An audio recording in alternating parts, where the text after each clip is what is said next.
ஒரு தவால ஆயில் ஒரு 1 கரண்டி ஒரு 5-6 ஸ்பூன் வந்து நம்ம ஆயில் விட்டுக்கணும். ஆயில் விட்டுட்டு பிக் ஆனியன் ஒன்று எடுத்து கொஞ்சம் நீல வாக்கில் கட் பண்ணிவிட்டு அதை நல்லா பொன்னிறமாக வர வரைக்கும் வதக்கணும். அது கூடயே பூண்டு இருக்கு இல்லைங்களா, கார்லிக், அதுவும் குட்டி குட்டியாக கட் பண்ணி போட்டு அதையும் நல்லா பொன்னிறமாக வதக்கணும். அது நல்லா ஃப்ரை பண்ணி ப்ரௌன் ஆனவுடனே நம்ம வந்துட்டு கட் பண்ணியிருக்கோம்ல வெஜிடபிள்ஸ், கேரட்டு, பீன்ஸு, அப்புறம் வந்து கோஸ் 3 போட்டு குடமிளகாய் எல்லாத்தையும் தனித்தனியாகவும் வதக்கலாம். அப்படி இல்லைன்னா ஒன்றாவும் போட்டு நம்ம ஃப்ரை பண்ணலாம்.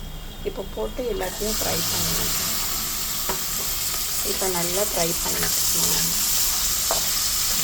நல்லா ரொம்ப வேக விடக்கூடாது, கொஞ்சம் அரை வேக்காடு அப்படி பாயில் மாதிரி வேக விடணும். நல்லா ஃப்ரை பண்ணணும்.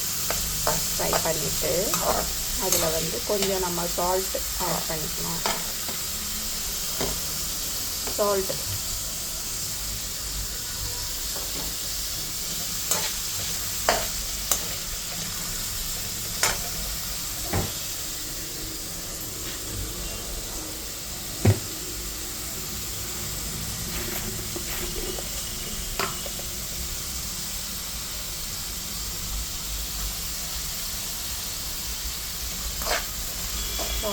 ஆட் பண்ணிவிட்டு நல்லா ஒரு ஆயில் ஃப்ரை பண்ணிக்கோங்க. ஃப்ரை பண்ணிவிட்டு நம்ம அதில் வந்துட்டு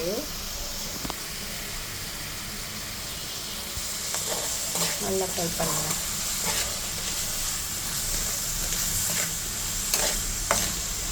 நல்லா ஒரு அரை வேக்காடு வெந்ததுக்கு அப்புறமா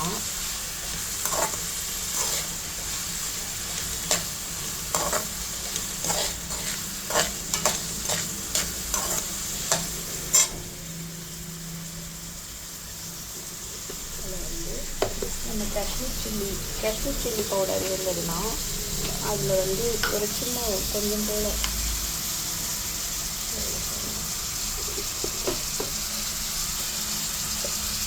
அது வந்து கொஞ்சம் கலருக்காக இருக்கும், காரம் கம்மியாக.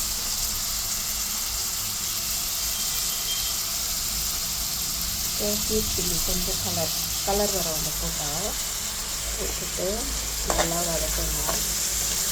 வச்சுட்டு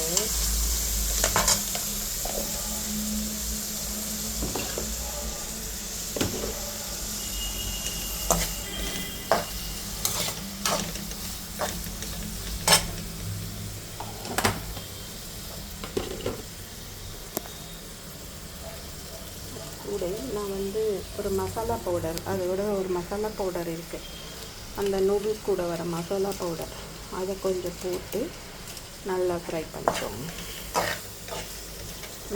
பண்ணிக்கோங்க. பண்ணிவிட்டு ஒரு 2 பேக்கெட் போட்டால் இந்த 1 பேக்கெட் நூடுல்ஸ்க்கு வந்து ஒரு 2 பேக்கெட் சரியாக இருக்கும். ஓகேங்களா?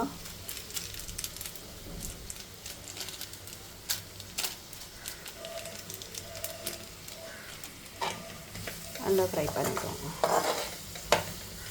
காய் ஒரு ஆஃப் பாயில் வெந்திருக்கும். வெந்ததுக்கப்புறமா நம்ம வந்துட்டு அதில் கொஞ்சோண்டு இது டொமேட்டோ சாஸ் கொஞ்சம் யூஸ் பண்ணிக்கலாம், டேஸ்ட்டுக்காக, ஃப்ளேவருக்காக. அப்புறம் வந்துட்டு கொஞ்சம் சோயா சாஸ் ஒரு 1 டீஸ்பூன் வர ஒரு சும்மா நம்மளே ஒரு அப்ராக்சிமேட்டாக கொஞ்சம் ஊற்றிக்கலாம். அதுக்கு ஏற்ற ஒரு பேக்கெட்டுக்கு எவ்வளவோ அதுக்கு தகுந்த மாதிரி நம்ம வந்துட்டு சோயா சாஸ் ஆட் பண்ணிக்கலாம். ஆட் பண்ணிவிட்டு கொஞ்சம் லைட்டாக வதக்கிட்டு கலர் வேணுன்னா உங்களுக்கு இன்னும் கொஞ்சம் கலர் வேணுனாலும் அதை ஆட் பண்ணிக்கலாம். போட்டுட்டு நல்லா வெந்துடும். வெந்ததுக்கப்புறம்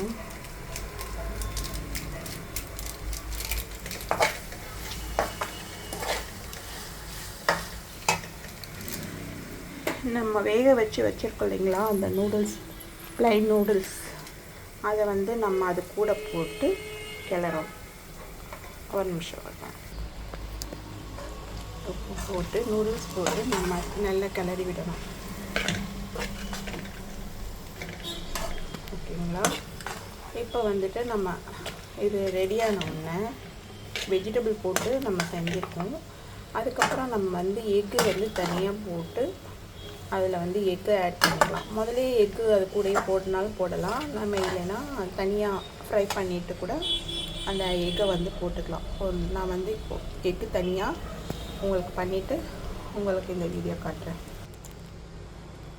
இப்போ வந்துட்டு 2 எக்கு எடுத்து அதை வந்து தனியாக நம்ம வந்து ஒரு ஃபேனில் வந்து எடுத்து அதை வந்து லைட்டாக ரொம்ப வேக விடாமல் ஒரு பாயில் மாதிரி வேக விட்டு ஃப்ரை பண்ணி எடுத்துக்கணும்.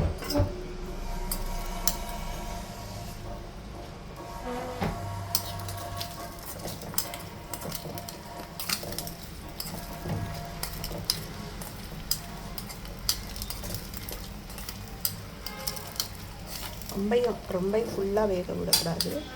அப்போ வேக விட்டால் ஒரு மாதிரி ரப்பர் மாதிரி ஆகிடும்.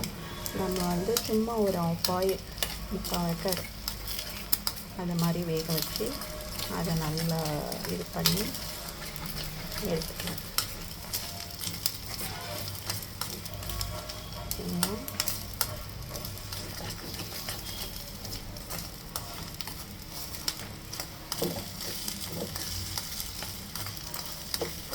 எனக்கு வேகலை, நம்ம கொஞ்சம் ஒரு 1 minute.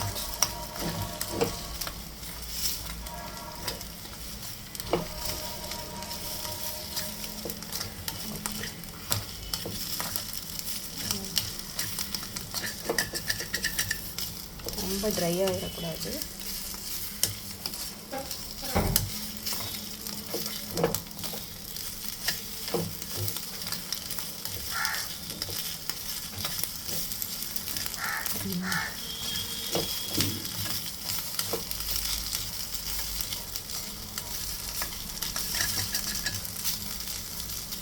ஓகே, இந்த அளவுக்கு வெந்தால் போதும்.